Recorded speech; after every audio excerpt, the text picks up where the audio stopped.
Yes, sir, Ski. Blackout hour, ladies and gentlemen. It's good to be back. Feel good to be home, man. How you doing? I'm good. How you feeling? I'm good, man. I'm good. So you got your Prince and Minks on. Couldn't wait at the party, so I had to Python. real quick. That's Yeah, that's that Python jean jacket. Shout out to Mike B. Shout out to That's my Mike. guy. That's Mike B. Yeah, he was like, "ID, thank you, man, for wearing it tonight, King. I love it on you." I'm like, appreciate it, bro. That's It's that my guy, yo. Mike B, a good dude. That's that Python jean jacket right there, man. Yeah. That's at least $37,000. Oh, we're starting with the hate. Got you. Gotta do it. Got people do you? Gotta do it. Hey, Welcome back, ladies and gentlemen. Blackout. This is a show that we put together, and it was meant for kind of an opinion-based show, meant to kind of catch a different vibe than we traditionally are able to do on Market Mondays, and we wanted to kind of just have a little bit more edgy show, talk about different topics, and it's turned into something that cultural phenomenon. People really enjoy it. So if you're new to Blackout, this is not Market Mondays. This is not Earn Your Leisure. We'll let you know that right now, right? I usually would say that the show's not suitable for children, but I think this episode definitely probably would be suitable for children. We got my guy D1. shout out to D1. Christian-based rapper, but just very interesting perspective on hip-hop culture. I think it's a good time to have this conversation in lieu of the recent incidents that have happened in this historic rap battle that we've witnessed over the last 10 years, 10 days. Yeah, So we got that, and then we got a bunch of other stuff to talk about as well. So rapper's gonna be mad again. Here we go. for sure. So before we start, I'll just quickly talk about InvestFest. Get your tickets. August 23rd to August 25th. We're about to announce the lineup soon, but then we also got a bunch of other stuff that we're going to announce. This year is going to be a lot more interactive. I'll say that. Yeah, But I don't want to give too much away, but a lot interactive audience participation is going to be. Always got to you reinvent. giving away 27,000 on day one or day two? Oh, that's light. That's light cheese. Oh, That's light cheese. we're trying giving away a Rolex day two at That's Investor. light cheese, man. We gonna, like I said, we got some things in store. But yes, and then also, can you speak about Red Panda, please? Yes, if you want to get rich from the market, well, put yes in chat if I made you money for preponderance of proof. But if I made you money, please put yes in chat. But join redpanda.com, ianinvest.com if you want to get rich from the market. Call this past weekend was amazing. Shout out to everybody I made money from getting out of Tesla early and then getting back in. So if you want to know where to invest in, and people keep asking, is it for beginners? Yes. I'll tell you what to invest in, what to stay away from, what prices to get in. So if you really want to get a bag in this recession, join our stock club. Love y'all. Love. All right, Ian. Let's get into. I'm just sending out this is actually live too, ladies and gentlemen. Yes, This- and this- we'll be taking questions tonight too. So yeah, we're gonna do something a little differently than we've done in the past. This is actually live in real time, 10:05 Eastern Standard Time. So tonight, not only do we have a guest, for the first time ever, we will be actually taking live call-ups Yep. to answer questions. So we'll pin the link at some point, and we will Do have. not pop up naked. Please, Put your clothes on, please. You please, want to stay on YouTube? please. We will have audience participation. We will let audience ask questions. So the chat's going to be going crazy today. Man. So all right, let's talk about it. Let's start this conversation off with Shaquille O'Neal, Shout out to Shaq. great legend. Yes. Shout out to Shaq first and foremost, and his family. But saw something interesting today. His ex-wife Shawnee O'Neal. Yep. She said that she was never in love with Shaquille O'Neal. Right? Yeah. They were married. They have children together. But she said she was never in love with Shaquille O'Neal, and he responded by saying what did he say? He said I wouldn't be in love with me either. I wouldn't have the version of me I wouldn't have loved either. Brilliant answer, by the way. When I Well, go through my little breakups, I got to use something like that. this is multi-leveled, interesting topic to talk about, right? Because I have always said, and people kind of have given me some flack for this, but I always said that a lot of people that get married don't get married out of love. It's a business. If they make educated decision, right? Yeah. So it's like from a woman's perspective, they look at it like, okay, this man is going to be a good provider financially, right? He has characteristics that I like in a man. He's going to be a good father. I'm able to tolerate him, right? Like you start to rationalize things and you say, okay, this is the person that I want to be with. From a man's perspective, they can look at it like she's going to be faithful, right? I could trust her. Yeah, she's going to be a good mom. Yep. She can take care of the house. She has a great career. Financially, she's financially stable. She has so much going for herself, right? And then they make a rational decision and they get married. That's not always the case, but that does happen, right? So I just thought that it was interesting to hear her say this at that level, right? To say that she never was in love with him at all. That would go back to support my theory, right? That at some point in time, she made an educated decision that he's Shaquille O'Neal. I mean, I don't have to. For those of you who don't know, Shaq was a mega star. Yeah. So what's your take on this? Oh, that's tough because like well, my first thought was she's married, so Pastor Keon from my hometown, so I'm gonna tread lightly. But this is what you should say if you are married to somebody else. Is it? Is it? I mean, I don't know what's going on in their personal. From a maturity standpoint, if I loved somebody, if I was in love with somebody 10 years ago, I don't think the current person that I'm in love with should feel a way about that. Right? I have no personal. I don't know any inside information with their relationship, but not all men can handle that. Fellas, if your wife tells you, yo, I'm still in love with my ex, and you got to watch him with Ernie and Kenny and Charles every night, you're not gonna feel away. A lot of men will feel away. So I think she was. Now, would I be bothered if this was said to me? Yes, because like we got kids, we were together, but so I think there has to be some grace in what is said publicly. But once again, I don't know what she may be going through in her personal life and with her husband, family. Shout out to y'all, love y'all dearly. I want no issues when I go to the Galleria. But from Shaq's perspective, I think it's a brilliant answer, yo. Drake may have not had the best replies in his beef, but Shaq had the best reply for this breakup, to take responsibility, to not, snap back at her, not to be upset, to say, hey, I probably wouldn't have loved me either. And he's talked about it. That he has some pain of regret for not doing the right things in the relationship.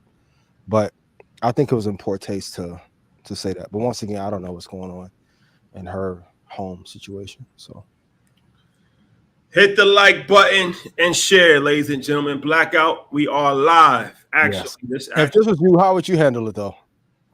If I was Shaq? Yep. Give me the real. No, I mean, what can you do at that point in time? You charge it to the game, right? Like it's already happened. It's 20 years down the line. My thing is divorced that long? 15 years, 20 years? Probably.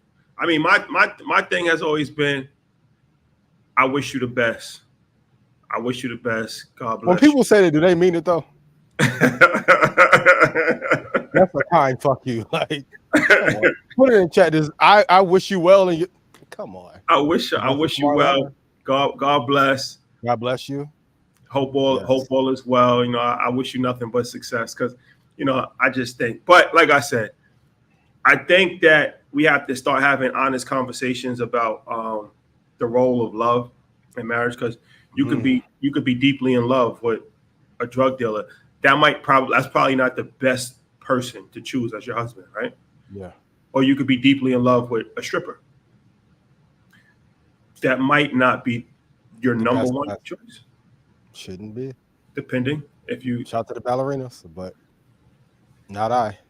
Not I said not Jack on the leaderboard for me. Beat you. No way, no how. I'm good. So let's talk about And like I said, we got my guy D1 coming in shortly. We're gonna be talking about a lot of stuff. And this episode, we actually are gonna do a live chat. So we're gonna bring people up to ask some questions. So let's do this. The New York governor, state that I live in, she said recently that there's black kids in New York, there's black kids in the Bronx that don't know what a computer is, right? Yeah. And they got a lot of backlash. And she kind of like apologized. She said she regrets for saying that. I think this is an interesting conversation on a few different levels, though. But I want to get your take on it. What's your initial take on this situation? She spoke the truth. I think that racism popped out of her. Shout out to MAGA mommy. You had a little hot take. Like, listen, her parents listen. The kids' parents listen to Cameron. He get computers Putin. Listen, black kids know what computers are. Like, the fuck are you talking about? But I think sometimes in these moments when people are speaking, what is really on their heart ends up popping out. Now, of course, you're going to apologize. You didn't mean it. She's going to find some black baby to mentor on the weekends, yada, yada. It's election season, so I get it. But I think we need to, if we're really upset with it, we got to change the power structure and get her out of that position. I want to know, are we mad for right now, or will we be mad enough to like enforce change? We care more about the Kendrick and Drake beef more so than this, or anything that's happening with Trump and in the election and stuff like that. So, but what do you think? I think it was a horrible take, and I think there should be some kind of punishment for it. But what do you think? I think that it's interesting. I feel like there's a deep disconnect between black people and white people in America, and a lot of times it's just the level of understanding is almost impossible to understand, right? Yeah. So let's take the counter approach. Let's say that she was actually trying to be progressive, right? And she actually was trying to advocate for technology level playing field when it comes to tech, which we do. We need help in that area, right? Yep. But the way that she expressed this, and I'll take it, maybe she wasn't actually racist, right?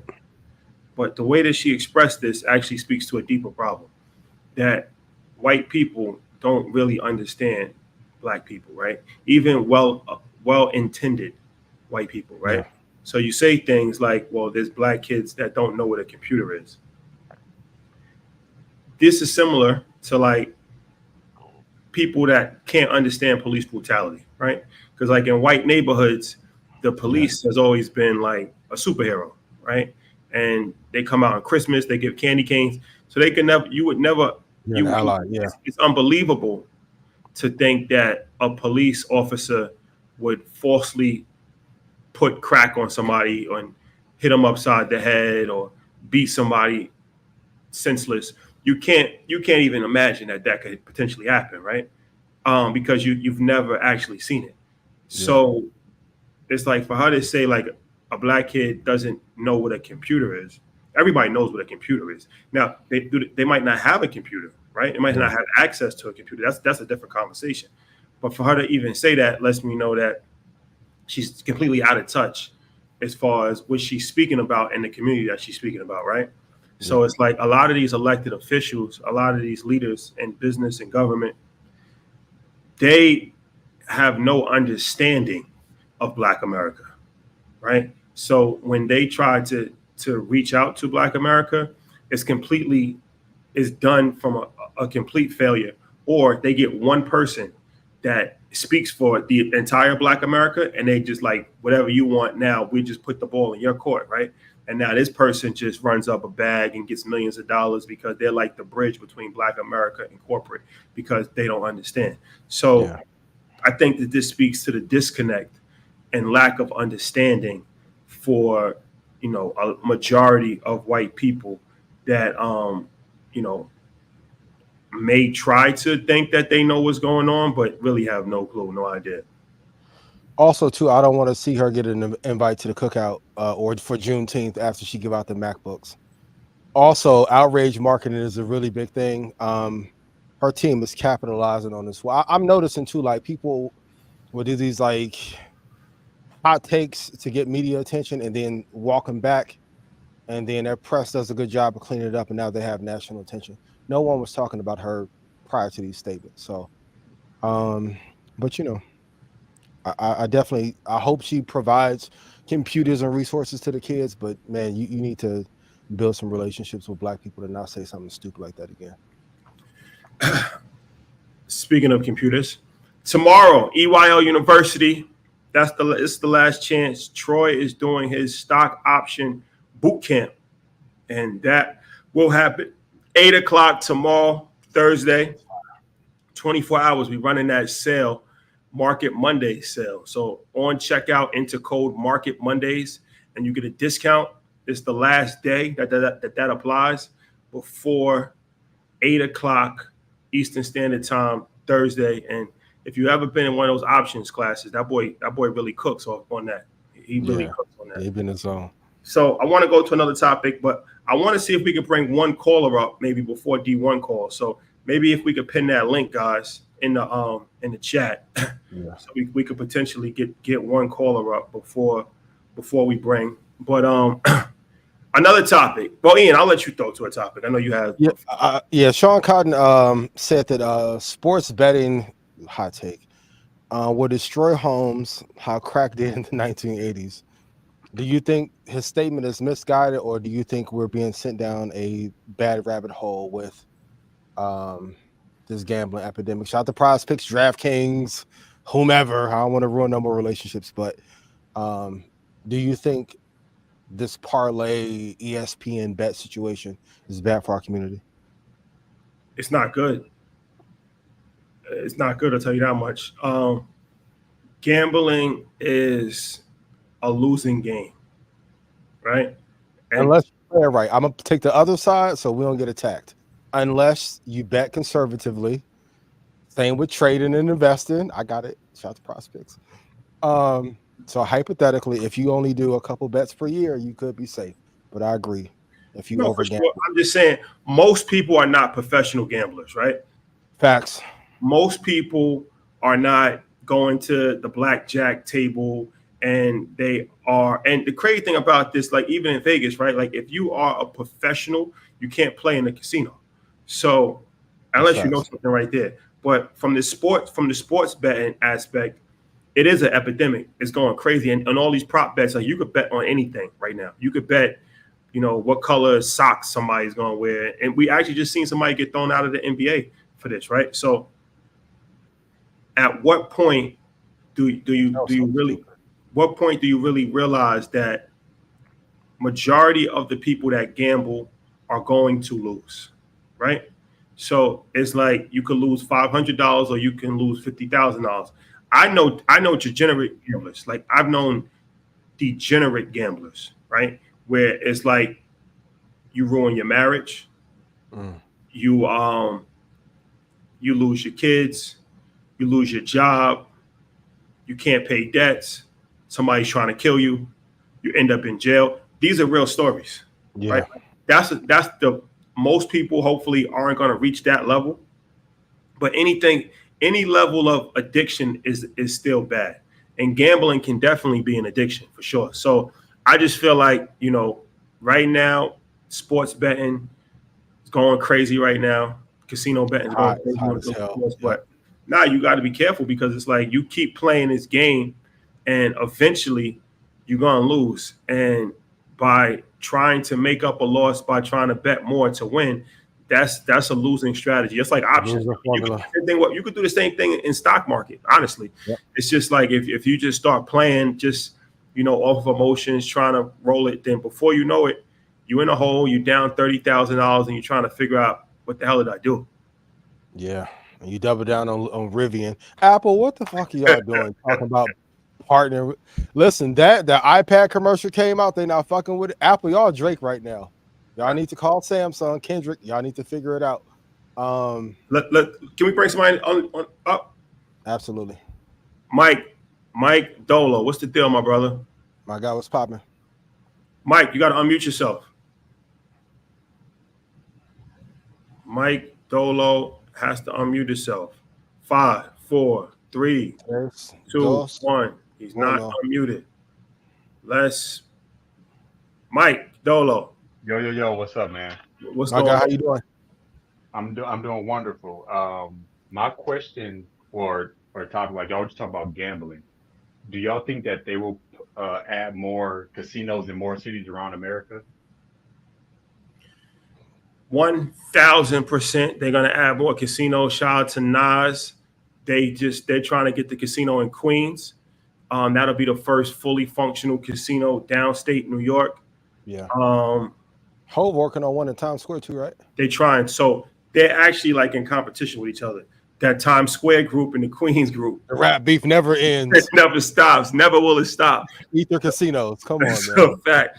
That's a fact. I think Floyd might be involved in that Times Square deal also. But yeah, the Times Square group and the Queens group is actually kind of like, because I think they're only going to allow one right now. Why can't we come together and just unify? Maybe D want to have an answer. I think, of course, there'll be one in New York, but with the apps going crazy, I think it'll be more casinos, quote unquote, on a digital front. New York for sure, maybe one on the West Coast, but there is a lot more leverage in building the app. And then you got some great competitors in DraftKings, PrizePicks, etc. So it'll be more on a digital front for sure. But how you on the stock side, DraftKings, like are you bullish on to try to help people and navigate making the money? Are you bullish on casino? The stock, no. Casinos, no.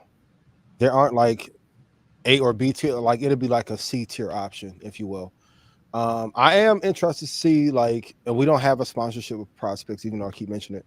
If they go public, I do want to see what their revenue looks like, because I think they're like hitting the ground running a lot faster, and the timing is great. Also, too, when gambling is at its highest point, it's reflective of how the overall economy is doing, which isn't well. I know once again, everyone act like everything's fine, but M2 money supply is down, not good.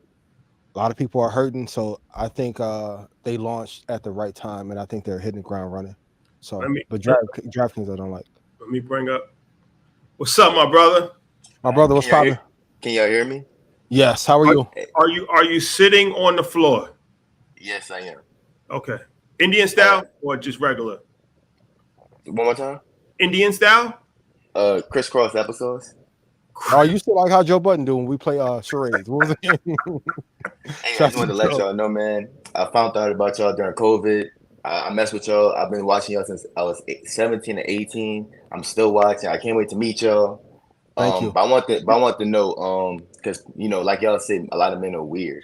So I want to ask y'all, if I get the opportunity to meet y'all or like somebody else of high status or high net worth, how can we all in the chat network without coming off as a groupie, but still have the decency and like the intensity without being a groupie, but you're serious?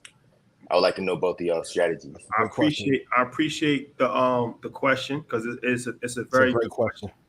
And I feel like my thing is always just be authentic, right?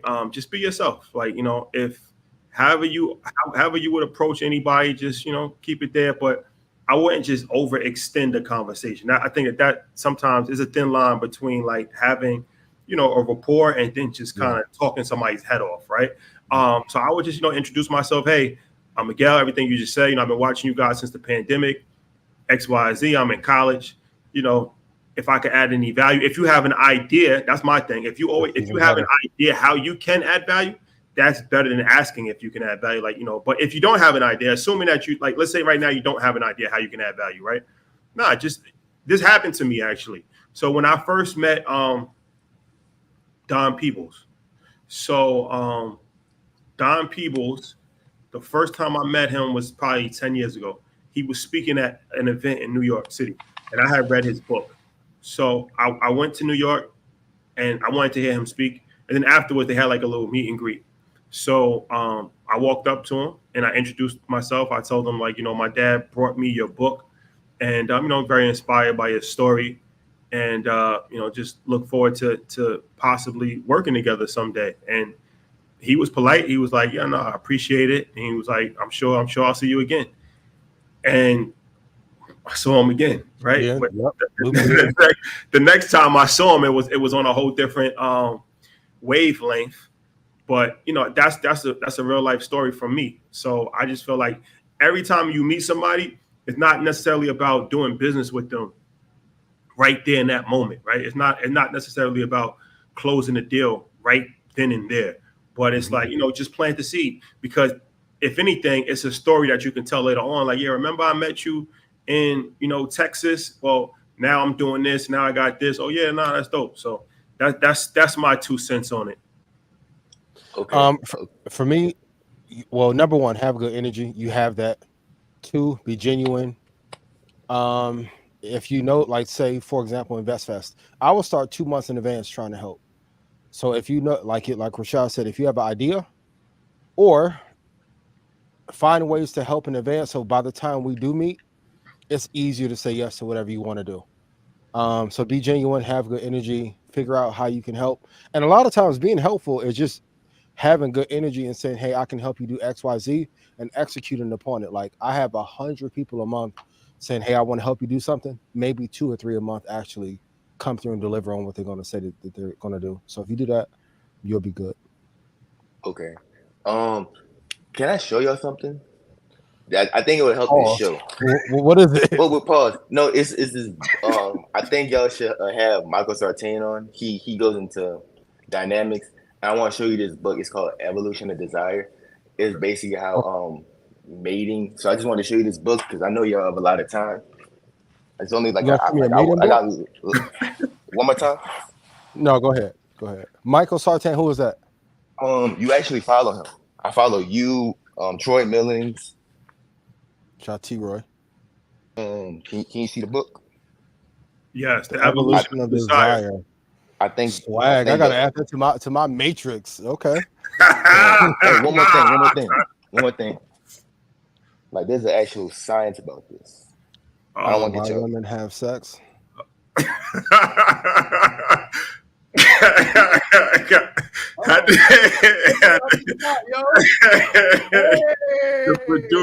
The producers made an executive decision. Shout out to Miguel though. But the producers made an executive decision. But he gave 2 dope books. And Why Women Have Sex. Oh my! The producers made an executive. I didn't touch anything. You see, my hands was under the table. I didn't touch anything. The producers made an executive. I'm gonna check out if the book dope. I'm gonna come on and give it. But he did lead with value, fellas. Evolution of Desire. Hey, that's some replay love. 50 Shades of Grey tie you up vibe. Okay, cool. When you have a live show, you never know. Anything can happen. My brother D1 is here. Can we take one more caller before we bring D1 up? Yes, and I want to get why y'all have NYC Shorty. I'm assuming this is a young lady. I want to get some. Oh my God. Hey guys. How you doing? Hey. I'm doing good. How you doing? Good. Okay, so I got a question for y'all. Okay. My question is, what is your ideal first date? Good question. NYC Shorty. My ideal first date is going to, I'm kind of old school, right? Like, let's just go romance. Let's go to dinner. Let's go to dinner and let's have a conversation. Yeah, it's pretty simple. That's pretty simple. So you're not trying to take your shorty out on a date, like out the country on a first date out the country? What's the problem if you vibing with her? But I've never met her before. It's the first date. So you're not talking to her like on the phone and stuff, like before y'all go on a date? Well, not necessarily. We're not going from FaceTime to friends. Even if we were, first date out the country. Come on, Mr. 20. Your leisure's been earned. What's up? Take her to Paraguay. Okay. Do you think that makes somebody? Have you ever been taken on a first date out the country? I feel like if I'm talking to somebody, like we talking all day, every day, we texting, we're getting to know each other, and then we have like our first meeting like in person, then yeah, that's cool. But like if you're not talking to the person every day or like getting to know them, then I don't agree with that. Does that make sense? Ian, Depends on have you ever experienced a first date out the country before? I may have. Let's do it. That's let's talk. funny. But did it work? You know, hey, entitlement kick in. That's That's why I went back funny. to my old bag. Nah. These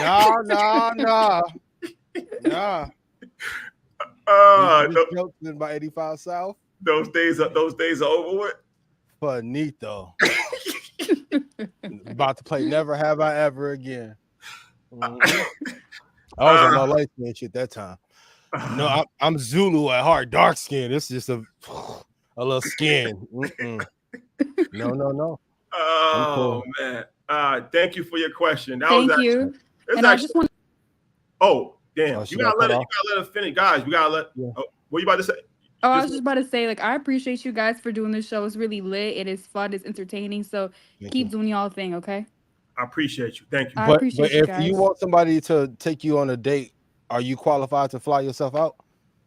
Absolutely. What? Oh, okay. Got you. Well, invest in yourself. Go to InvestFest. InvestFest.com. Facts. Swag. Facts. Never have I ever. All right. D1 was there. Well, we lost him. We lost him. We got to get D1 back in the chat. You know that do men have like a first date, a dream first date though? Like if we're gonna keep it 100, we've got to go to, but like we don't have an ideal first date. A dream first date is crazy. Like a dream, like you're dreaming about a first date. That's kind of wild. Wow, yo. That's wild. That's wild. All right. While we wait for D1 to get back in chat, let's talk about what else. I came in wartime. I'm be good though. I gotta love. But no, the Rudy Gobert situation. People were clowning him for missing game 2 for the birth of his son. Like, what do you think about that? Because I know shot the Gill, but people were like, well, he should have been there for game 2. Y'all not making it to the finals. But what do you think about him missing that game for the birth of his son? He missed. He had a game, and he missed it because his son was born. Right. Yep.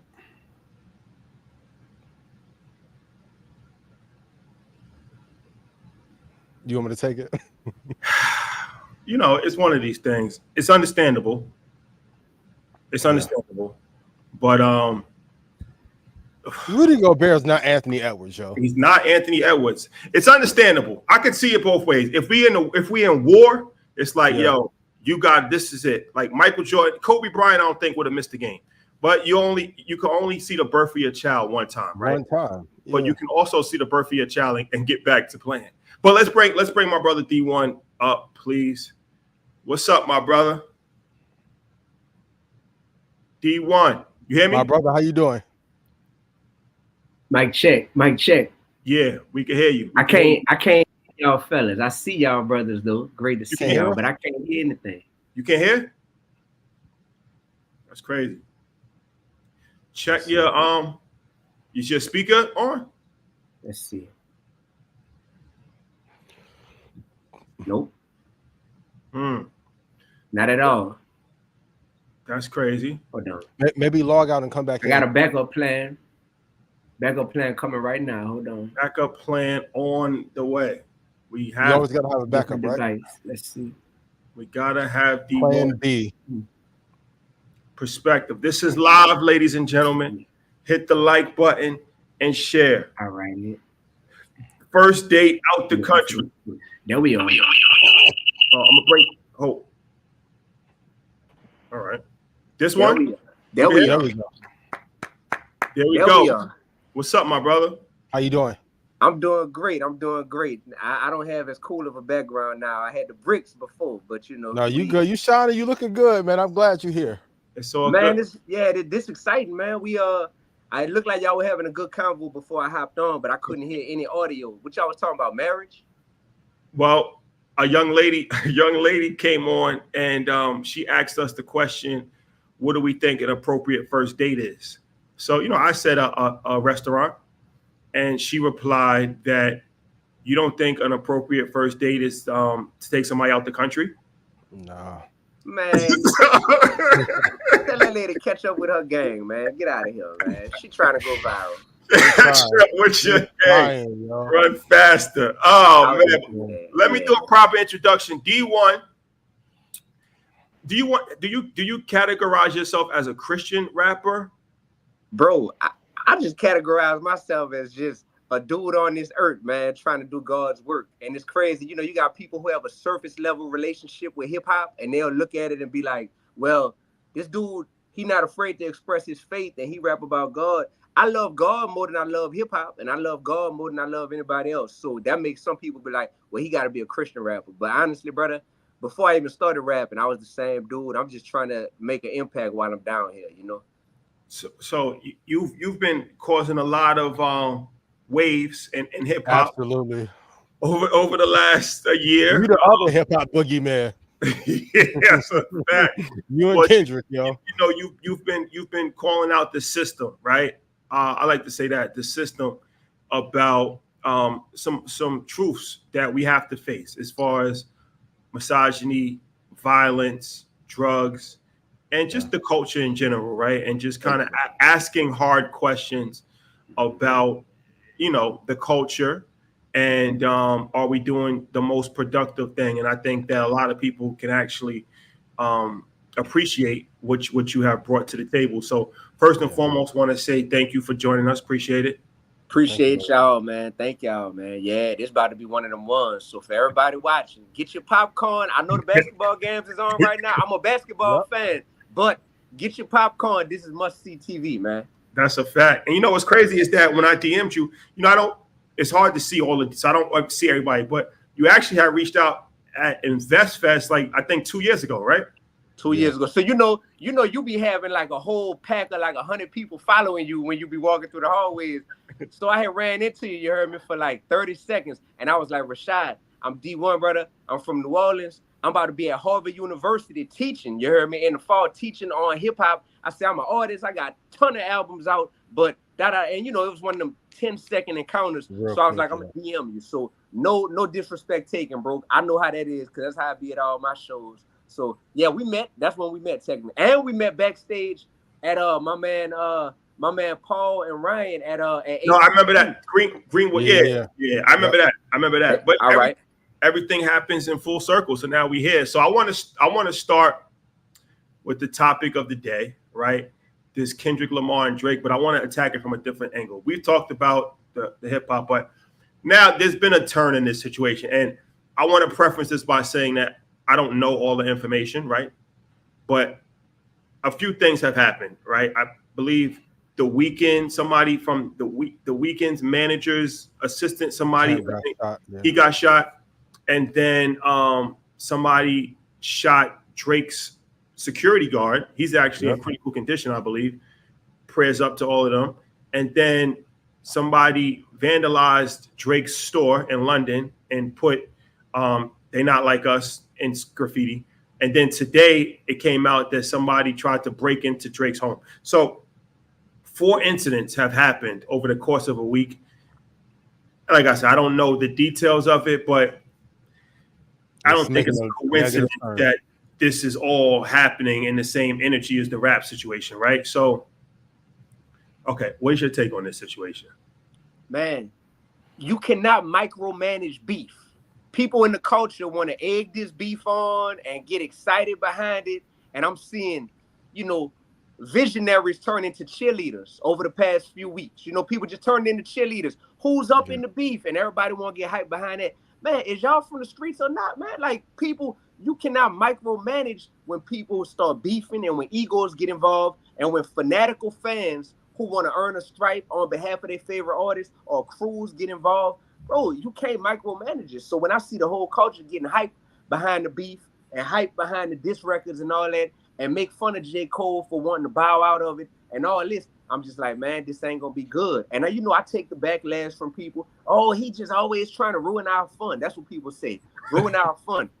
That's because y'all feel like kumbaya and around killing. And I'm not for that. You heard me? Like so many people in the culture, we have formed like this kumbaya type of circle around glorifying drug dealing, glorifying disrespecting women, glorifying murder. So it's like, all right, now when this stuff started happening, you still got people, Rashad, who still in denial, brother. And they still like, you don't know if this had anything to do with what's going on with the beef. Like you said, we're not implicating no one artist. We ain't saying it's Kendrick. We ain't saying this is none of that stuff. But it's no coincidence that Drake has been famous for 15 years now, since like 2009. I remember when that first mixtape came out, you heard me? Because I'm a hip-hop head.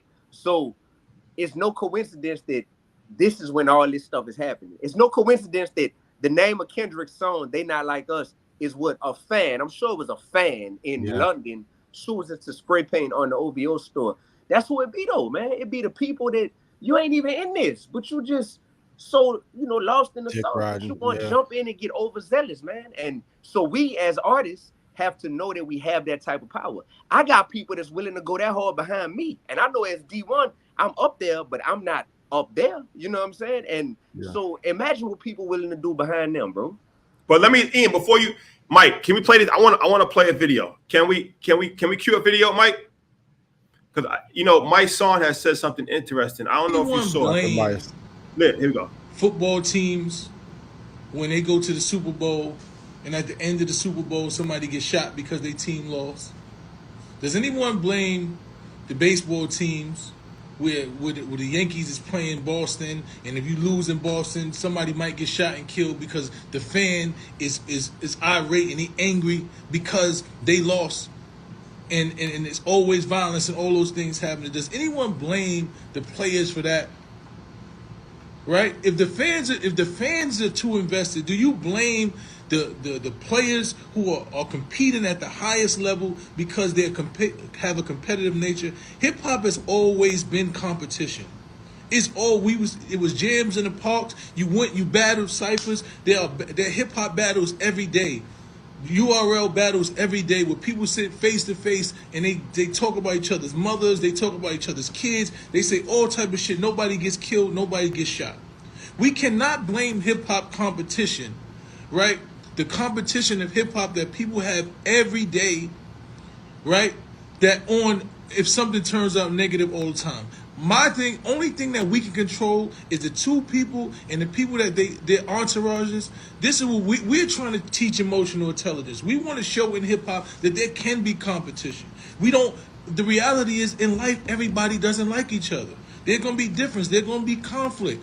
And if two men can come and they can compete on a record and they're not beefing, you can't blame them because some fan is overly invested in some shit. And I don't know if that's the situation. I don't know what prompted someone to shoot at Drake's house, but immediately hip hop is going to be the reason for it. I just don't think that's real. I don't think that hip hop should be the blame for something that happens. The same way you don't blame football at the end of the Super Bowl. Every year somebody gets shot or killed, and when Boston, the Red Sox play against the Yankees, and you know that you can't go there. Like these are realities. They are fans, they are fanatics who take shit too far.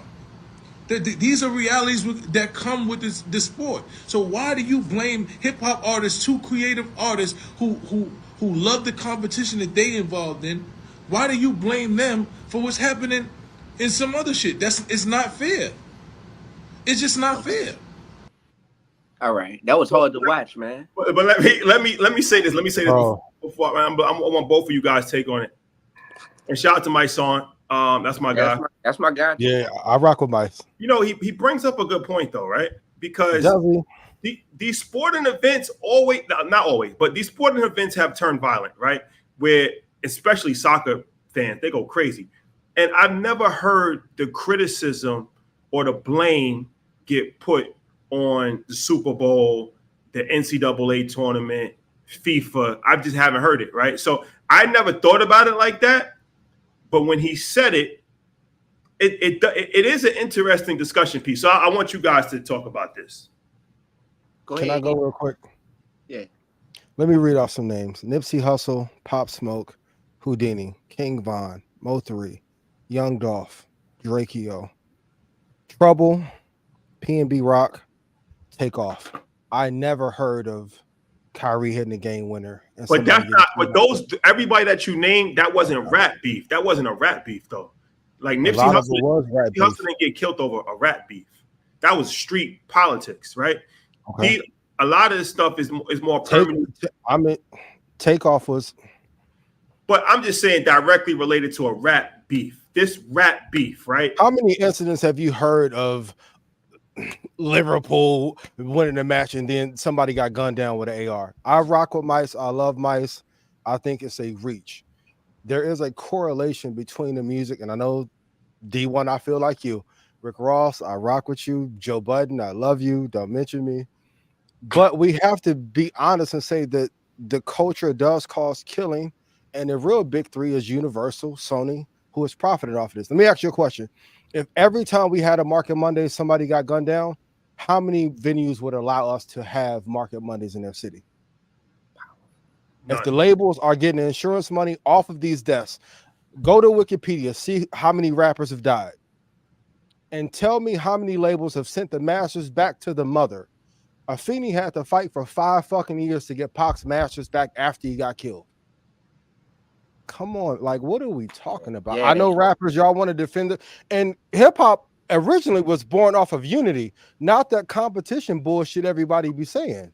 Thank you, bro. When it was the 5 elements and Juice Crew, and what are we talking about? The killing Thank part you. got brought in later.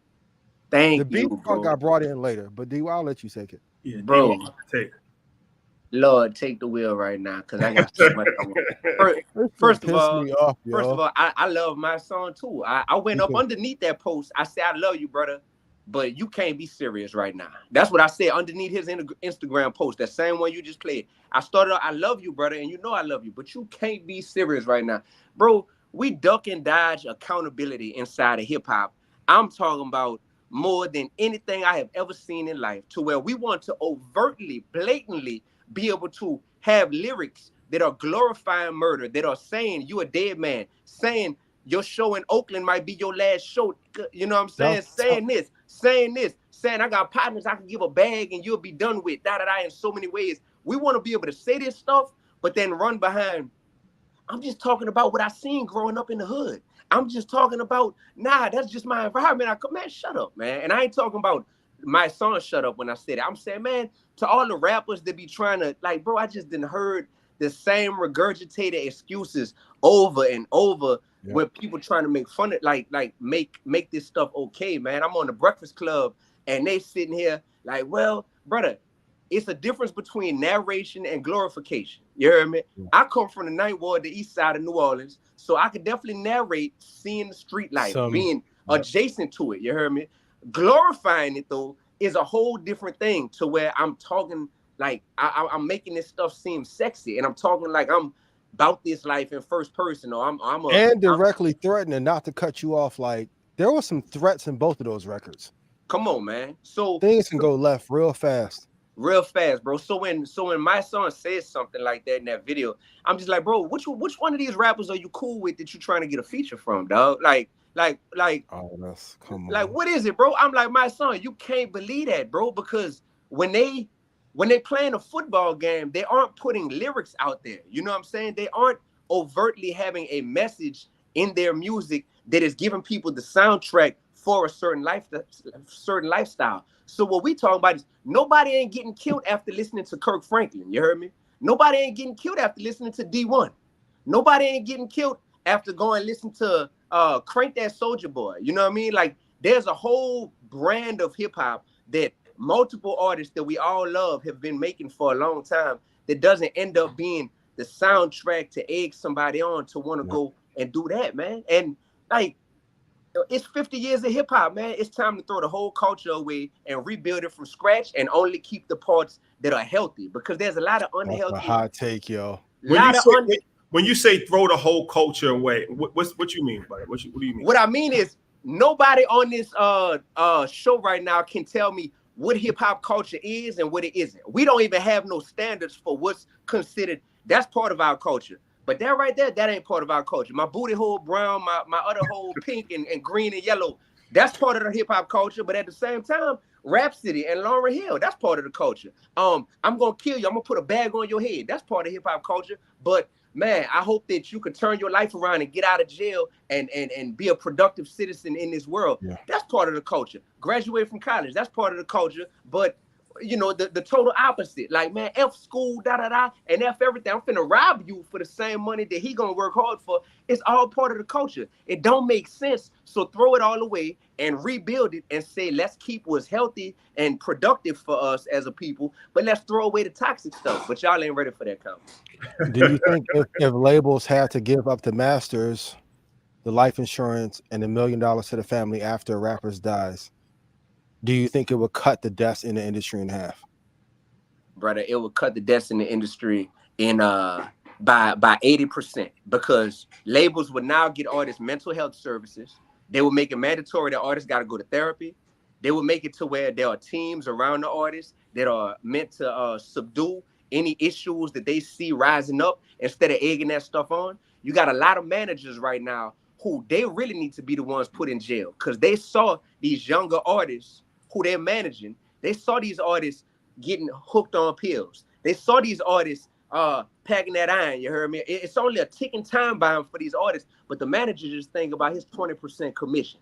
Man, I'm getting paid off of them. I mean, everybody loving them right now. I ain't out there telling them to do it, but I ain't stopping them from doing it either. And a lot of times these managers are older than the artists who they manage, so the managers even know better, man. And that's my issue, is for the quote-unquote OGs in the culture who know better. We need to stop calling people OGs, because some people are DGs.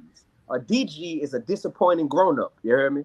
And that's what we need to make a distinction, because a lot of the older people in society, they're worried about their position in the culture. They're worried about their paper that they're making, and they don't want to speak out against stuff that they know is not healthy for the culture at this point, bro. And I don't have no money tied in to none of these labels. I was signed to RCA Records for 5 years. Got out my deal in 2019. Been independent ever since, and life been amazing. So I'm not tied into that. I don't need no features from none of y'all. You heard me? I got a song with Project Pat dropping Friday. Raheem Devon came out 2 weeks ago. Like, bro, my relationship's intact, so I don't have to bite my tongue and not say something, being afraid that it's gonna rub somebody the wrong way or an executive the wrong way, and they won't give me this opportunity. I know I'm serving God, you heard me, but I'm in all the places. They want me to be in the church. D, if you talking like that, you might as well just be all in church. So you a Christian rapper. Call me whatever y'all want, because I just gave a keynote at California State University, Northridge today with Big Daddy Kane, and I'm one of the keynote speakers. That's fine. I'm touring all over the country, speaking, performing, teaching at Tufts University and at Harvard. Like, stop, man. Just stop trying to silence. Now I'm on EYL with my brothers who I got mad respect for. Just stop, bro. And people just, bro, I look at that same blog site that posted my son's video, the Hip Hop Wolf. They posted my video that I did where I said, y'all want beef, but y'all don't want bullets. Bro, yeah, when they go hand in hand. When they be posting me talking on that site, bro, them people be going in so much on me in the comments, because my spirit irritates their demons, dog. My spirit irritates their demons to the point where these people, some of them can't stand me. And I promise, dog, all I'm doing is making amazing rap music, educating kids, and wanting to make this world a better place, make people financially literate, and just not see no more rappers die. Because Ian named about 15, but I can name 12 right now that just happened in my state, in Louisiana. Yeah, locally. Oh, yes. I can name 12. Like, I had to count it before this interview, because I was like, in case it come up, I want to remember all my brothers that's just in my state in the past few years. So, yeah, bro. So when you say, okay, because 19 Keys has said something similar as far as, like, as a culture, we don't have standards and, like, set guidelines, right? So it's like, how can we really say we have a culture? So assuming, okay, if you had it your way, right, and we could throw away this culture and when we're rebuilding this culture, what should our culture be built on? Like, what are the principles, in your opinion, that our culture should be built on? And really quick, do we mean our culture as in black culture or hip hop culture? Good question. Well, let's say black culture. Okay. I don't think that we have a unified black agenda enough to say that we want this black culture to all be something that we're involved in. Black culture is a buzzword that everybody, just feels like it just feels right to say black culture, but we don't have a unified black agenda. So if we did want to have a unified black agenda, it would have to center around not glorifying anything that is negative and harmful to us as black people. So that would mean we can't glorify murder in our media. We can't. If we got music that's glorifying murder, if you got a documentary that's speaking on things that have happened, that's different. You're reporting, you're narrating. But if we are putting stuff out here that doesn't have a point to the story, you know what I'm saying? Like, I talk about murder in my music, like for real, but it's not about what you do, it's about how you do it. What context is it presented in? So if we're glorifying murder, if we're glorifying drug dealing, drug use, the disrespect of women, and sexual irresponsibility, that shouldn't be a part of black culture moving forward. That's what we would need first. We would need to cease the glorification of murder, drug dealing, drug use, the disrespect of women, and sexual irresponsibility. That's first on my list. Because now all of a sudden, watch this, Rashad.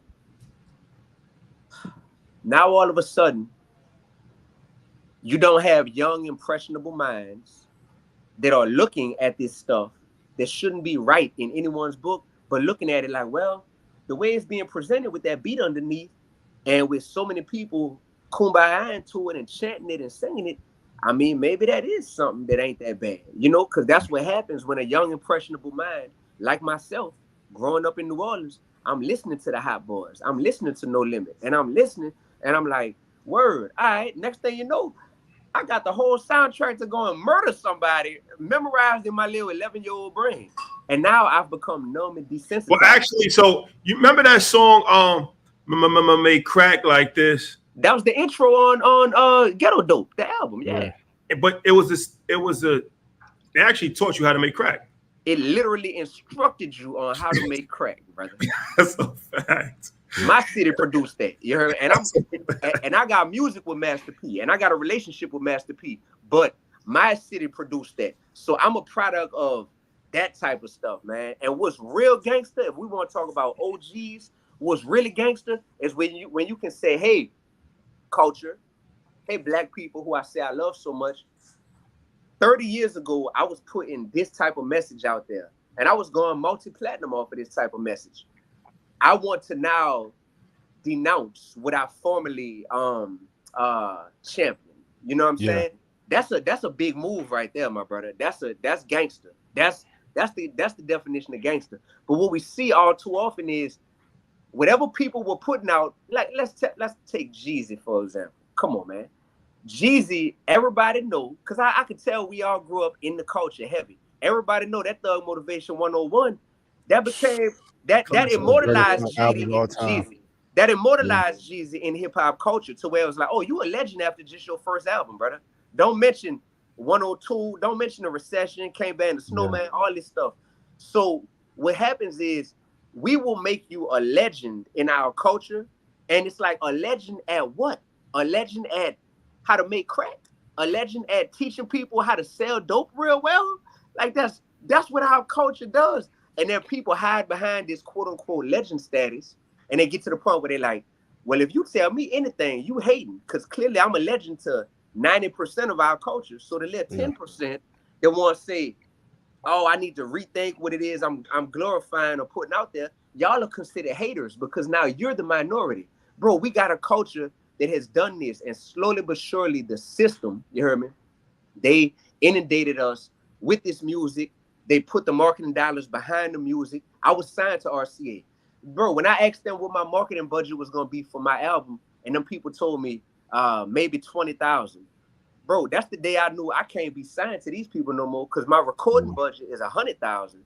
But y'all going to give me a $20,000 marketing budget? But I see y'all blowing 20 racks on some of these other artists. That's just their strip club money. You know what I'm saying? And y'all will fund that for them. And I was just like, man, it's crazy that the labels and the system will mass market this murder music and this music that glamorizes our destruction as Black people, but then they'll fool around and say, well, at this point, I mean, that's what the artists are wanting to make, of course, because for 30 years, many artists have seen that I make that type of music and I got a better chance at making it than if I make D1 type of music. You know what I'm saying? Okay, well, let me ask this. Why don't positive art, and I talked to Mickey Fax about this, why don't positive artists make more hit songs, hit records? Because like when you go into frequency, dog, motivation, tough, right? Migos, tough. What about the production aspect that could potentially draw people in to, because like a lot of positive music sound like bullshit, if we're gonna be real, right? So what do you think culturally we can do to drive more impact there, to make the song sound better, to then get the marketing dollars? Because J. Cole is a prime example of being positive and drawing a lot of attention in. Yeah, all right. Y'all hip hop heads and Rashad, I be peeping your convos out, so I know you heavy, like you know the nuances of this stuff. Ian, I know you do too, so y'all gonna appreciate this. First of all, when we use a J. Cole for an example, this is a generational talent. This brother is so talented, so amazing, you can't take that from him. But J. Cole also came in the game at a time where having an A-list cosign really helped people to pay attention to you. So J. Cole has the Jay-Z cosign. Kendrick has the Dr. Dre cosign. Big Sean has the Kanye West cosign. Yep. Meek Mill and Wale have the Rick Ross cosign, right? Around this time, J. Cole is coming in with this cosign, with this amazing skill set, and a lot of marketing dollars, a lot of cultural cachet. Like this Jay-Z first artist since the Rockefeller prime. You know what I'm saying? It's the first Rock Nation artist that Jay-Z is pushing. Like that's a big deal. All that stuff helps to contribute to. Absolutely. We gonna really see to it that this brother can really like blow, because that's a good look for a lot of us, not just him wanting to make it on his own. So I do agree that a lot of quote unquote message driven music or positive music, it's either corny, it's lame, or the production value ain't there. Mine don't fall in that category though. My stuff don't fall in that category at all. So the issue is, when you look at the success of EYL as a platform, you look at the success of you brothers, y'all are putting information out there that is technically available to people like already. Like this information for the most part is information on finances that people can find in a lot of different places. But it's the packaging, it's the branding, and it's the marketing of how you put it out there that makes people say, we want to rock with EYL, because they make it palatable, they make it cool, they pushing the needle creatively. So what you find oftentimes, Ian, is that people got the music when it comes to like quote unquote positive stuff, but they don't have the marketing. Because one thing that artists hate is to have to market, boy. Artists don't be liking that side of the game. They be like, man, I mean, I'll post it maybe once or twice, but after that, it's feel like work now. I'm just trying to get back in the studio and create some more. I was a marketing major, you heard me? I went to LSU, I graduated. I was a marketing major before I became a middle school teacher in Louisiana. I understand that the marketing is actually more important than the actual product itself. And I think a lot of artists, to answer y'all question, they don't approach it as such. Or if they approach it as such, they don't have these huge budgets behind them to where, man, I got stories for days. I just remember RCA putting this pressure on me, like, look, if we send one of your singles to radio, you get one shot. And so service, out of all the songs you ever recorded your whole life, D1, you get one shot, because if that song don't blow at radio, we not gonna reinvest into a second single for you.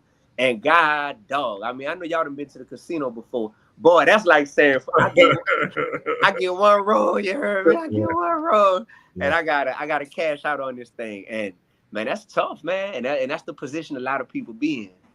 Well, let me ask you this, because a few people, like you said, somebody, it would be gangster if somebody came out and said, like, I denounced the old ways, right? And that reminds me of Dame Dash. Actually did that when we interviewed him. One of the times we interviewed him, and he said that Big Pimpin', when in that Big Pimpin' video, is famous. He poured champagne in the girl's hair. He's like, I regret doing that. Like, I was out of my mind. He's like, I was 20 some years old with millions of dollars. He was like, I look back on it now and I'm embarrassed. He's like, I would never want somebody to pour champagne in my daughter's hair. But the problem is that it's hard to get the 25-year-old version of, like, you know what I'm saying? It's like, I feel like when people, they grow and they regret doing things that they did when they was 20.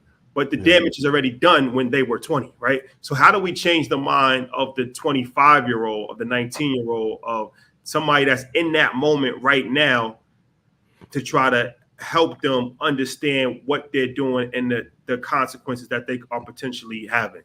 See, it's the person that's a generation above the 25-year-old or 2 generations above the 25-year-old that you best believe that 25-year-old is either currently looking up to that person that's a little older than them, or they once looked up to him before they all the way blew up. So for every NBA young boy, there's a Kevin Gates that he looks up to. There's a Boosie that he looks up to. Yeah. When you have those people who have that cachet and have that relationship, you know, with these artists who are taking it upon themselves to say, I'm not going to be so individualistic at this point in life. It's more about collectivism. What's best for the culture? What's best for us as a people?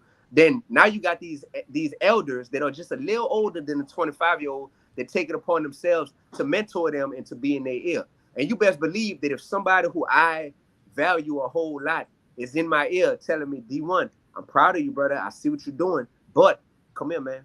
Let me talk to you. Hey, you might not want to post champagne on these women in the video. Still make the song, still do this, da-da-da. But it's a few things that when you get a little older, that's not going to be a good look for your brand, or you might regret that. Or I did that once and I regret that. When you got elders that's doing like what my basketball coaches did for me, doing like what people in my community did who poured into me in New Orleans, man, that really stick with the 25-year-olds. And we don't have enough of that in the culture. You know why, Ian? Because the dudes that's 1 or 2 generations above you, they're trying to be cool with you so that they could be relevant still.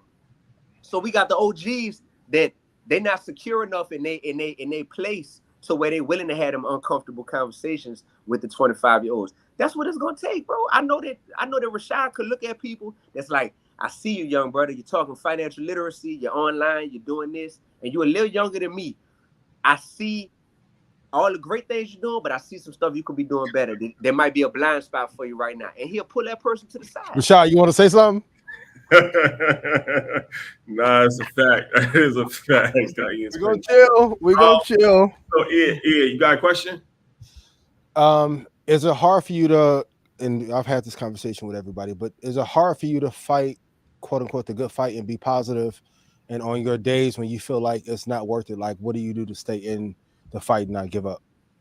Man, bro. Oh man. Let me not give the cliche answer. The reality is, bro, I don't be having them type of days by the grace of God, man. I say that humbly. I don't be having them type of days, brother, because like I done had. So when, let me ask you honest. Yeah. So when all the rappers are talking shit and Ross is saying that, and like Joe's my guy, but Joe railed on you for 3 weeks. Yeah. On the podcast. Yeah. That doesn't bother you the whole time, making himself look crazy. Like all his co-hosts sitting there like, Joe, nah, bro. D1 actually ain't no clout chaser. Like he making valid points, and Joe just rah. What that does for me at that point, there's no part of me that gets scared. You know, my first name is David, so I was destined to defeat Goliaths. So if somebody wants to position themselves as a Goliath, like there's no part of me that's scared on that type of level, and it just shows me that when I see a Joe Budden do that, or we had a Jim Jones, you know, went on Sway in the Morning and made what some people might perceive as threats and was really upset with me, or we have a Rick Ross, bro. So much I can say about that dude right there, bro. Like I be feeling bad for these brothers at a certain point, because I'm like, y'all older than me, y'all should have a lot of stuff that y'all could teach me. But I look at this and I'm just like, man, it's just brothers who are threatened by someone who just wants to bring some accountability. Do you ever regret, or because it's like, you know, all right, looking at it objective, because I know all you guys, right? Yeah. I actually know everybody involved in this whole situation. So when you called out Meek and you called out Jim Jones, you called out Ross, right? Yeah. And you said it on a public platform, and then it goes viral, right? Human nature. Nobody likes to hear their name in a negative light. Yep. It's just human nature. Now, obviously, you're an extremely intelligent person, so you understand psychology, right? Your first response is to try to attack the other person because you feel like you've been attacked, right? Mm-hmm. And I don't think that they had any interaction with you before that. So they were probably blindsided. Like, where's this coming from? Like, bro saying my name, da, da, da, da. Like, why is he doing this, right? So do you ever think that looking back on that situation in hindsight with the Jim Jones situation, I don't think Meek ever really said anything, but Jim Jones. No. Meek is the youngest out of all of them, and Meek responded in the most respectable way. Meek responded, he reposted my video on his IG story, and Meek kept it 100. And I was like, man, I could always rock with a man that's gonna keep it 100, even if I don't agree with his viewpoint. Meek said, man, we do it all. He was like, we do the social justice reform, and I rap like this, and I glorify this stuff in my music. Like, I've been rapping this way since before I became the face of prison reform, and that's what Meek's response was. Just for the record, yeah. Okay, so do you think that looking back on this in hindsight, do you think that you could have went about it a different way? No. You could have made the same statement and not mentioned Jim Jones and Ross. You could have, hypothetically. Hypothetically speaking. Listen, bro, I was a teacher before I was a rapper. So the best way to teach people is to give examples of what you're talking about. If I'm saying NBA players could conduct themselves better off the court, that's such a bland, vague statement. But when I say, yo, I think Ja Morant, need to stop flashing guns in videos, because here's what that does. Here's the impact that has. And he's a star that we all love his game on the court, da-da-da.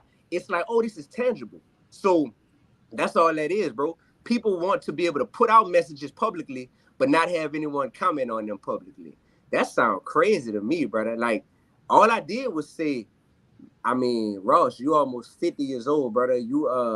I just heard your new single 2 days ago, and I was shocked that I'm hearing, like, man, you talking that murder talk. You talking that selling dope talk in a way that's like glorifying it and all that.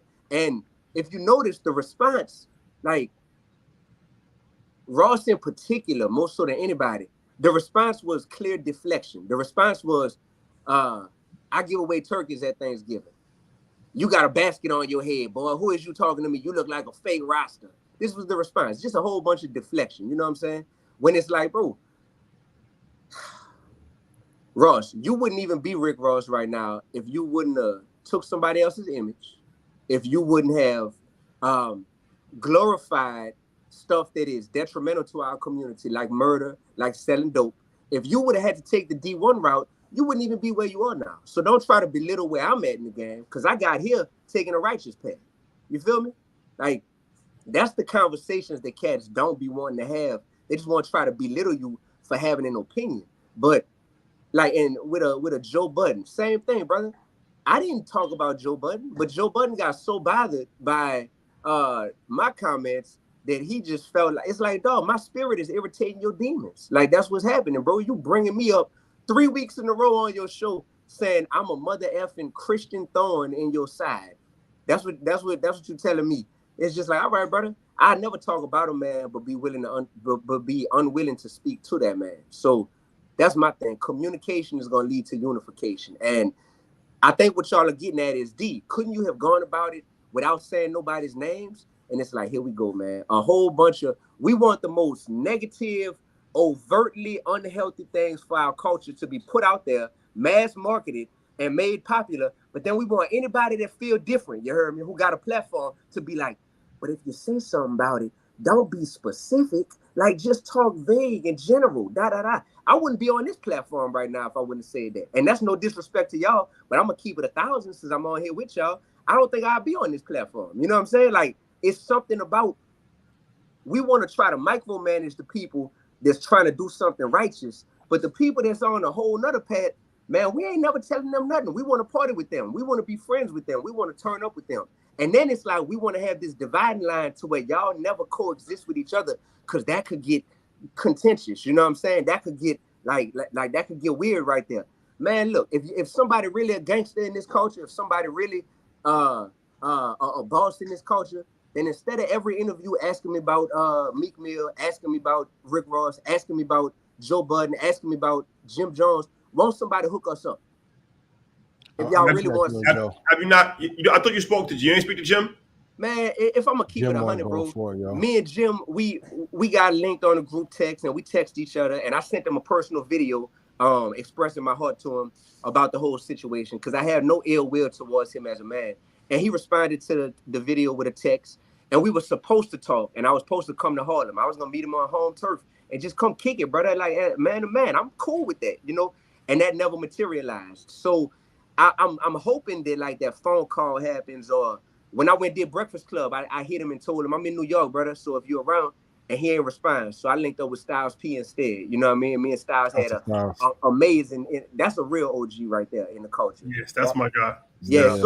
So I just feel like, cause that's the issue, bro. Is like they want us to be in the same culture, but within the culture, it's like the light skin, dark skin stuff in my city in New Orleans, to where they be wanting to be, all the light-skinned people live in the 7th Ward, and y'all kind of like coexist with each other. All the dark-skinned people, y'all live uptown, and y'all kind of all clicked up. Man, you know how stupid that is, man? We all black. Let's all, at a certain point, we got to be able to come together. So my thing is, everybody keep asking me about this, but I DM'd Joe Budden just so I can have a paper trail. If you really saying, oh, instead of calling people names out, all you had to do was DM people. Cool, I DM'd you, Joe. You ain't never responded. Rick Ross. I'll connect with Joe. Right. And that's my thing, bro. I don't have nothing against these brothers. I am fans of these brothers. We could have a whole nother episode and just play Joe Budden's music, Rick Ross music, Meek's music, Jim music, and I'll know the words to all of the music, bro. You know the words. You know the words to Joe Budden's music. What you want, double click pump. We're not gonna do that. Joe one of the best. We're not gonna do that. 10 minutes. Can we take a walk? We not. Yeah. Rashad, listen. That's my dog. I want you to know, brother, that when Joe Budden was rapping, I want you to know that Joe Budden was he was one of them ones, bro. He just didn't have the marketing behind him like some other people had. But some of the people who are bigger stars than him rapping wise, that don't mean that they had a doper music catalog than him. Shout out to Joe. Took his whole strategy to beat Drake. Joe should fucking get coach of the year. Let me ask you this. As far as on the business, let's talk business, shall we?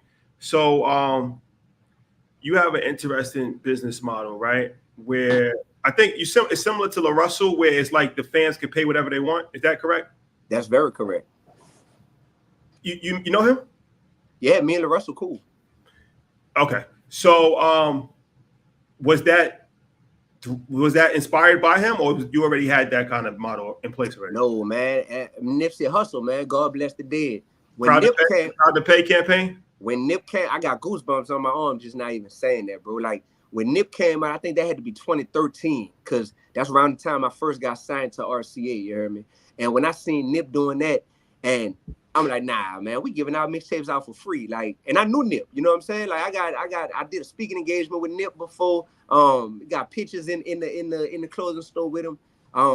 When I'm seeing like you about to sell these mixtapes for $100 and then it actually worked, and then it's like, wait, you about to sell this next one for $1,000 and it actually worked, and then you still able to go and put it up on the free mixtape sites or put it on iTunes and all this.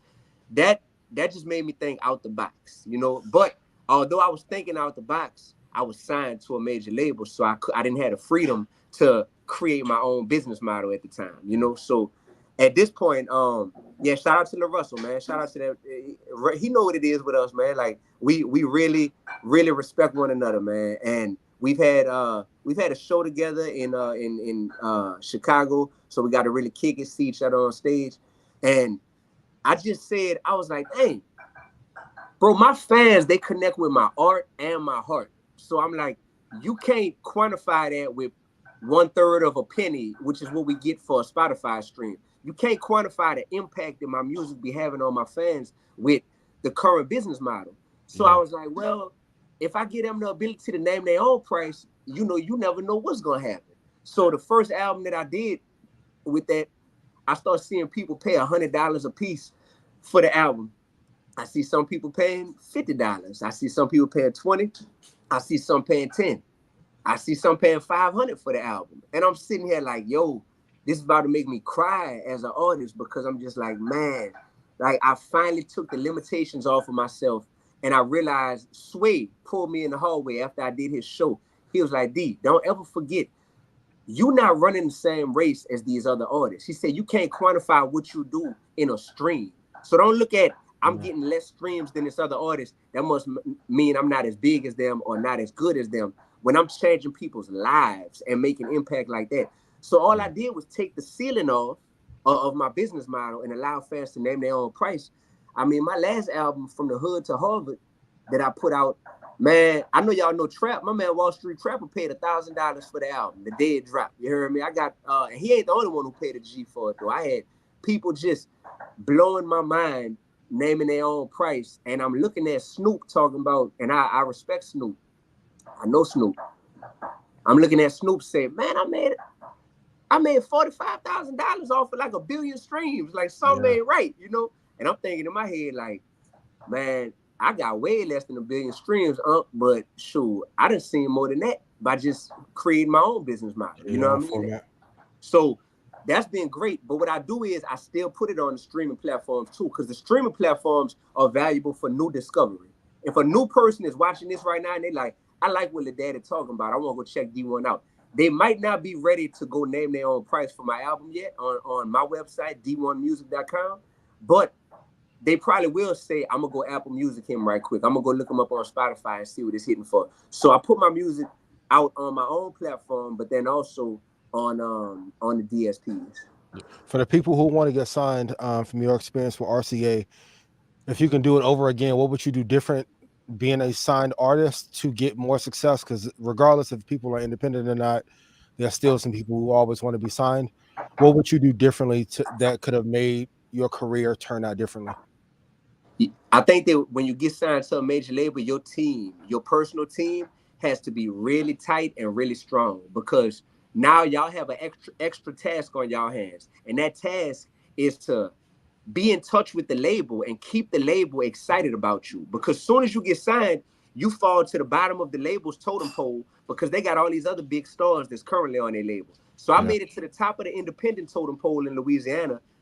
Artist of the year, back to back type stuff in New Orleans on the independent scene, to bloop, I'm at the bottom of RCA's totem pole.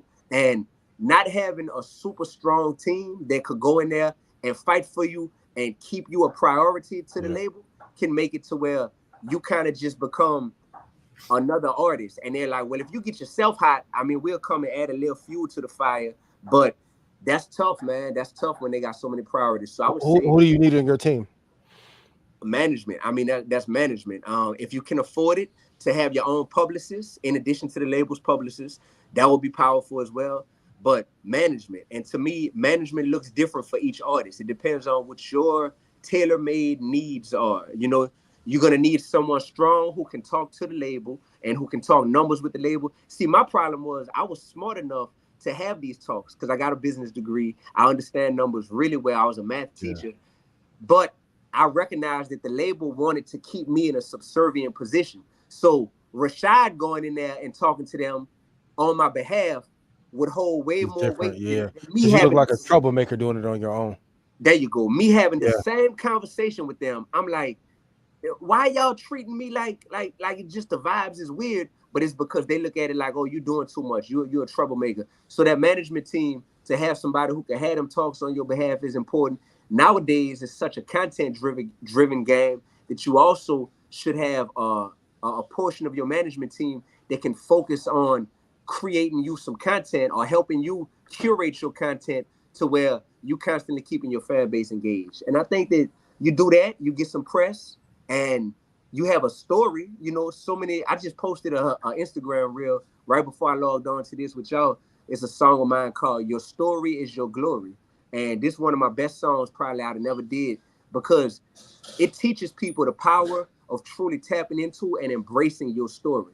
When you truly embrace the uniqueness of your story, you recognize that ain't nobody else in this world like me, because no matter how similar we are, they don't have my story down to a T. Like, my story is a one of one. So when you know how to package that story and then put it out there as an artist, there is a lane available for you in this game, and not enough artists know how to package their story.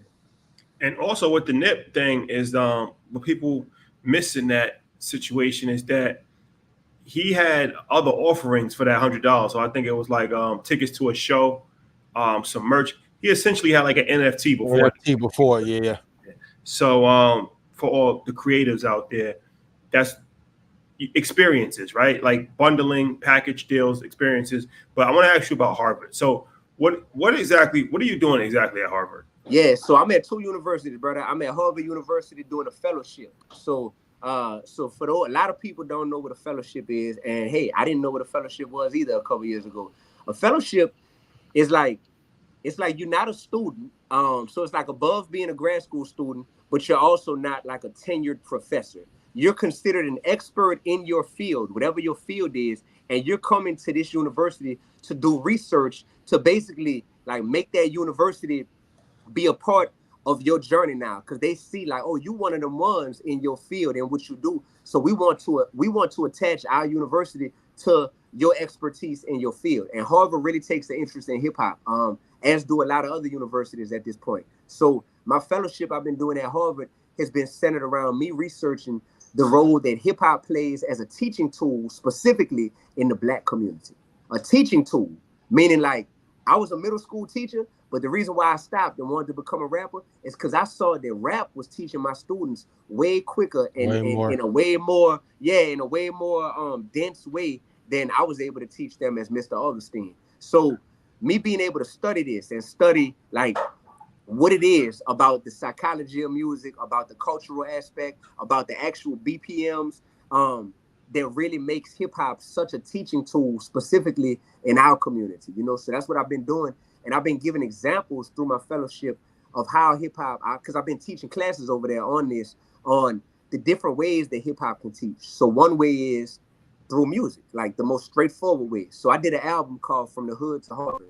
For anyone that's a teacher or an educator watching this, you might be familiar with SEL, social emotional learning. So the 5 core competencies of social emotional learning, which is like self-awareness, self-management, relationship skills, social awareness. Like when you look at these core competencies of how people are social emotional learners, I took those core competencies and used them as the framework for an album I created. And the album is From the Hood to Harvard. So when you listen to that album, I mean, it's banging from front to back. It's just dope, right? But when you really listen to it from an educator's point of view, it's like, dang, each of these songs is based on a different SEL core competency. So that's like how you really integrate hip hop and education. Another thing I did was created a hip hop children's book to show that hip hop can still be a teaching tool, but in a literary form. You heard me? So I just so happened to have one, and this was not planned before the show, but this the book. It's called David Found His Slingshot. So I used to get bullied when I was in kindergarten, unfortunately, back in New Orleans. But me and my bully eventually became best friends. And this is a hip hop book. The whole book rhymes. You read it. Like when I do book readings at schools, I actually do it with a beat to it, because this is a hip hop book, literally. But it tells a story of how to overcome being bullied in a non-combative way, in a way to where you ain't got to go fight somebody physically, So I've done that as part of my fellowship.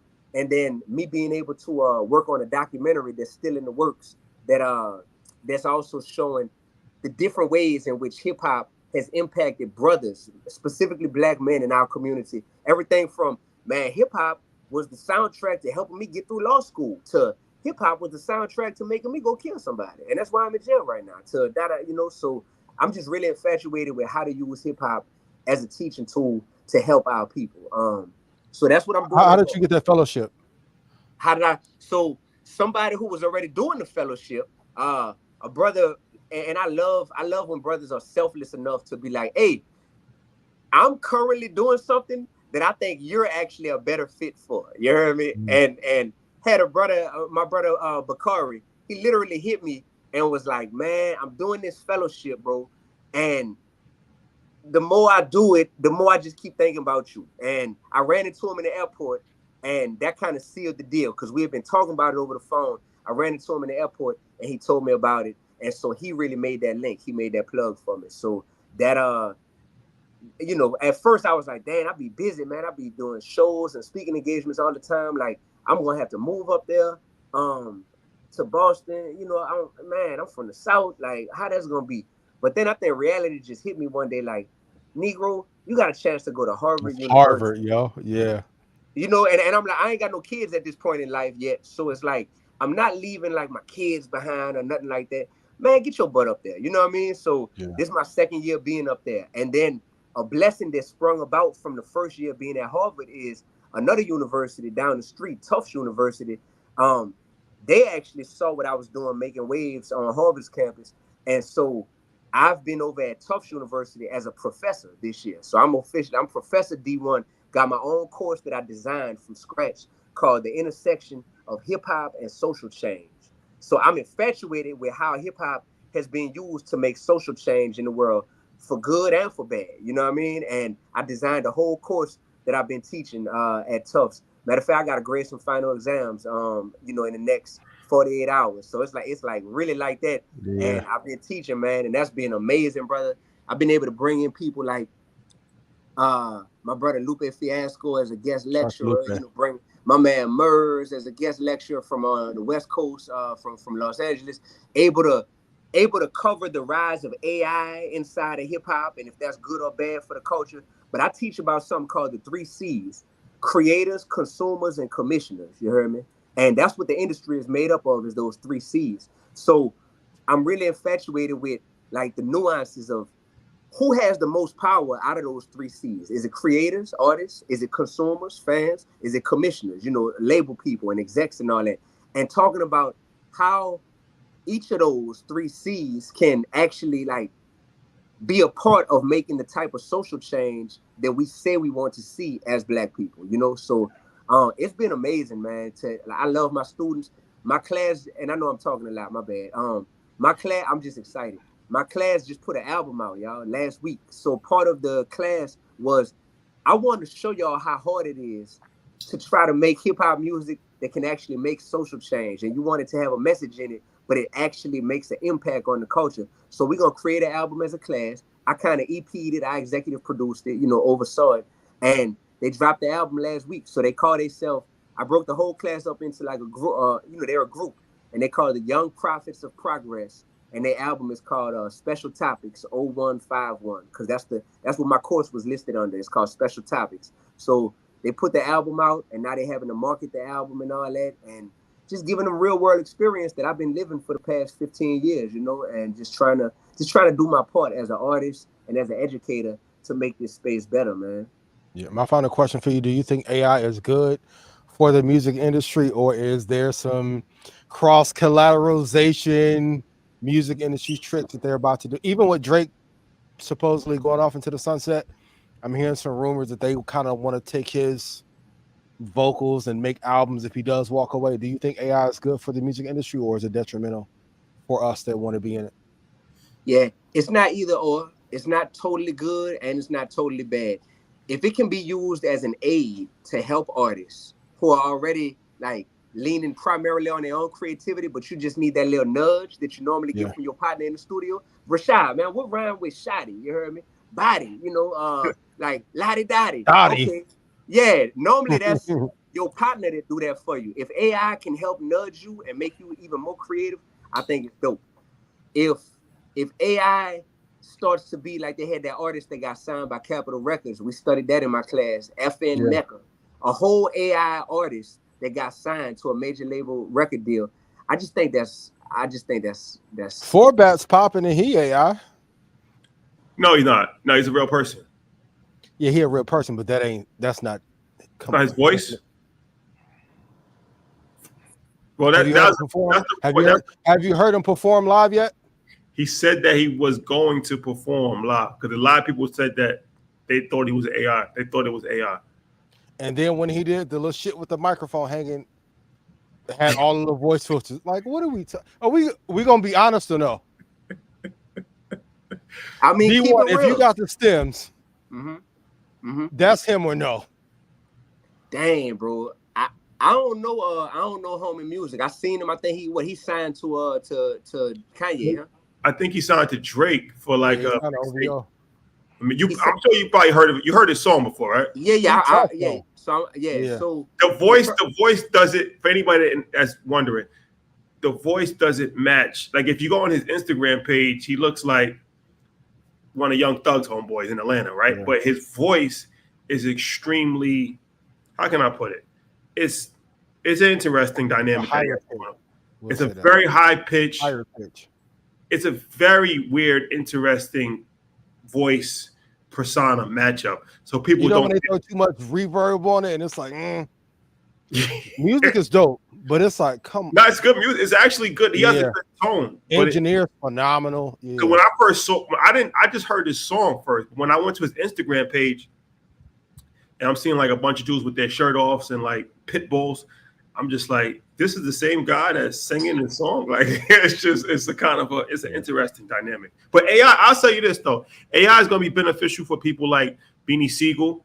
That's gonna be fire. Who lost his voice? I heard he's recording an AI album where it's the same pen, it's the same lyrics, but he physically can't talk the same way that he used to talk. Or like DOC, who lost his voice. So a lot of times, some people might have lost their voice, right? So that I think is dope because I would love to hear Beanie Siegel with his original voice, right? Because it's kind of hard for him to even talk at this point because he like takes long breaths and it's difficult to kind of hear him because it's very low pitch. So that is something that I think is extremely beneficial when it comes to artificial intelligence. Beans. We need us another. If you got to get AI to do it, that's cool. But we need us another with no union and no benefits, no dental plan. I can't eat off no $100,000. I can't eat that. My cavities need filling. Yeah, that's great. Yeah, but if a label owns your likeness, going back to the death point, and you die, how many albums will they be able to put out on you with the AI without paying your family? Great. Oh, that's a humdinger.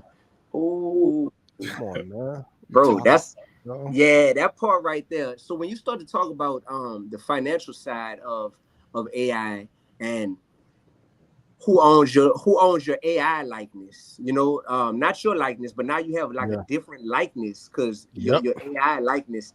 Or could you be like, yo, in person I'm D1, but the AI version of me is a whole different artist. You know what I'm saying? And Universal ain't going for that. So you gotta sign two people. Correct. You gotta sign, So that's interesting. And I think I don't know what y'all time constraints are like, but I'm gonna tell y'all whether it's tonight or whether it's another time, bro. Like I appreciate this conversation because y'all are thinkers, and I really am wondering the stuff that I be saying about the culture is coming from a pure place, bro. Like I'm already famous, I already got money. Like this ain't about he trying to come up. Like, man, people could miss me with all that stuff, bro. Like this is really me being like, bro, we say we love this so much. Let's just approach it in a different way that's gonna be healthier for everybody, but it might require some evolution from some people who didn't want to evolve. Am I asking too much, or am I asking something that is like just, I don't know, like why would people be opposed to that, bro? Like make it make sense for me, bro. I don't get it. Why would they be opposed to you asking a question to raise the consciousness in hip hop? Why would they be opposed to literally me just being like, yo, we can do better as artists? I'll tell you why. And Rashad touched on it earlier. Well, if my first interaction with you is you saying my name in a negative light, I don't want to hear none of that positive shit you got to say after. I think it's approach. And listen, my approach with a lot has been bad. So I think we got to find a way to get the message out without calling out the people that we need to be allies in a fight anyway.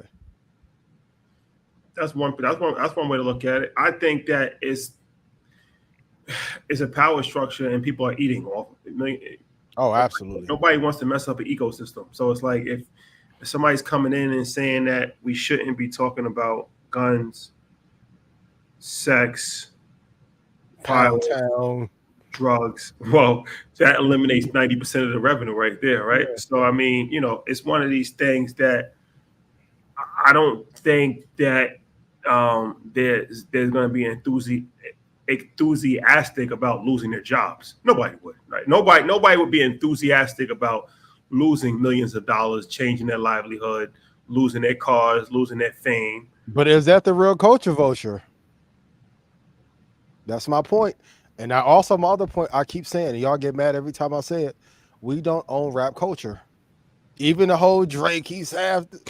That's we don't own shit. The big three own it. I ain't gonna talk about Empire. We gotta have a talk one day though. There you Shout go. to Ghazi. Love Ghazi. We gotta have a talk one day. If every guest that came on Market Mondays got killed, come on. That's powerful. Allegedly. We put it.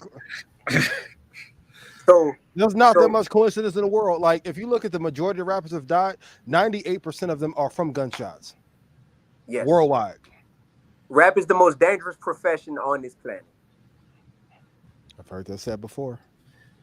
It's the most dangerous profession on this planet, bro. There's And a lot of professions that push back on it. who gonna push back on it? Firefighters, police. What other ones come up? I don't want no smoke with none of the cool. Yeah. So it is dangerous though. Yeah, especially bro. from where you from. Oh my god. Yeah. So That's I went different. against the grain where I'm from, man. I went against the grain just to show people that it's possible. Like it's possible to be successful, but to be different than this little narrow definition they give us of what it means to be a black man from New Orleans. You heard me? Or a black man from Louisiana. And it's just like, or a black rapper, you know, from New Orleans. It's just like, nah, bro. Like, and we can still make it. Like, for everybody watching this, look where I'm at, y'all. This EYL, man. Y'all know, come on, man. Like yeah, bro. So people need to see that and know that. Like I said, I got a song with Project Pat dropping on Friday. I got one with Listen, if I hear some gun violence in that Project Pat verse, nah, Project Pat's like a preacher now. He changed his whole life around. Project Pat changed his whole life around. Did he? Okay, that's fine. Yeah, he's a different person these days. But he's spitting on this song, bro. He's spitting. Yo. Oh yeah, no, Pat's super tough. And I'll tell y'all this in conclusion. What are there all right, I'm gonna ask this will be a question. The conclusion question is gonna take a half an hour to answer. All right. All right. No, this one, okay, I'm gonna rephrase it so it's very simple. What are there more of out of artists, executives, and fans? Fans. Quantity-wise, fans, right? So what I'm realizing, because this is all I'm learning on the job, I'm learning in real time. What I'm realizing is I'm actually more concerned with getting the ear of the fans, because if the fans demand that they want different from the artist, now you don't have to have an artist who's calling out what's going on. You got the fans that are saying we're demanding something different, and you got artists who are simply looking at this as a means of income for them, to where they're saying, well, in order for me to keep getting compensated, I gotta get the people what they want. And right now, a lot of artists think that that's what the people want. So I started something January 1st called the Platinum Pledge. And the Platinum Pledge is me saying, you know, in the music industry, going platinum is like the top of the mountain. So I turned platinum into an acronym: people leading a transformation involving newly unified mindsets, right? So that's what platinum stands for. The Platinum Pledge simply is me unifying all the fans around this country who are saying, you know what? We are willing to sign and say, we don't want to create, consume, or support music that is glorifying murder, drug dealing, disrespecting women, and sexual irresponsibility. And me putting that out there, take 3 seconds for people to sign. It's on my website, DEE1music.com. Me putting that out there January 1st, bro, to all these fans, and me pushing it on social media, brother, I have had so many people sign up for this and just be like, yes, like we tired. Either we tired or we never really wanted that, but that's what was getting pushed on us. Yeah. And what it's showing to me, then I got artists that are like, man, I'm down with that too. I'm rocking. I went on Breakfast Club. Charlamagne, like, I support that. I'm rocking with that. Envious, you know, saying the same thing. It's just showing that deep down, even influencers, people want a change, and people recognize that there would be a better space for us as black people, and, you know, just forget just black people, period. That would be a better space for hip hop, though, if it could exist like that. But we just don't know what it looks like at that point. And so what I'm doing in real time and shaping and crafting, not only through the music I make, but through the alliances that I'm forming with people and through the conversations and the dialogue I'm trying to have, is I guess I'm trying to help create this new landscape for us to exist in. Because I don't want to tell people we shouldn't be doing that without giving them an alternative to say we should be doing this over here. So I want to give artists ways to better monetize their craft than what they've been taught. I want to give fans ways to still be able to enjoy a plethora of dope music without saying, well, if I don't listen to this music, I'm not going to be considered cool. Because that's a lot of black people problem is I just don't want to be considered lame amongst my friends. And they all listening to the negative music. So if I ain't listening to it, I feel left out. And it's just trying to help shape this landscape. So I appreciate y'all because what y'all have done is made something that wasn't previously cool, financial literacy, very much like the thing. Like I've been to y'all festival, and I'm just like, man, all these people around here to learn about managing their money better and investing better. Like this is crazy. Yeah. So that's what I'm looking to do inside of hip hop, and financial literacy is a big part of it because I was the rapper who went viral for paying his student loans off and making a song about it called Sally Maybach. I'm the one that was on CNN and in Forbes and in Time magazine because, so making a song about the power of getting out of student loan debt and the power of not having a car note. You know what I'm saying? Like, I've been on the financial literacy raps. It's a trend now, but it's just like, we just got to keep being the example that we want to, lead the way for people. So, and that music got to hit too, yo. The music got to hit. Once it go to get serviced, it has to connect. Let me spit something for y'all. I can spit something for y'all? Please. Go ahead. Right. And if it's lame, Rashad, you can tell me, you heard? He can tell you. Y'all ready? Let's get it. All right, check it out. Look. My name is D1. I'm just joking. Hold on. I'm just playing. All right, check it out. Look. Go ahead. Look, now I'm playing, bro. Look. What's the point of writing all of these lyrics if I'm rapping to an audience that ain't trying to hear it? They rather me blow a bag than rap about building wealth.